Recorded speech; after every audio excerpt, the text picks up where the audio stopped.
शुक्लाम्बरधरं विष्णुं शशिवर्णं चतुर्भुजं प्रसन्नवदनं ध्यायेत् सर्वविघ्नोपशान्तये।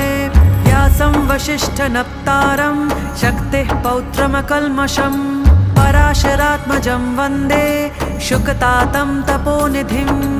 व्यासाय विष्णुरूपाय व्यासरूपाय विष्णवे नमो वै ब्रह्मनिधये वासिष्ठाय नमो नमः।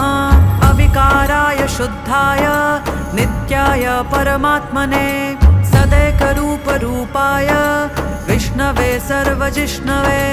यस्य स्मरणमात्रेण जन्मसंसारबन्धनात् विमुच्यते नमस्तस्मै विष्णवे प्रभविष्णवे।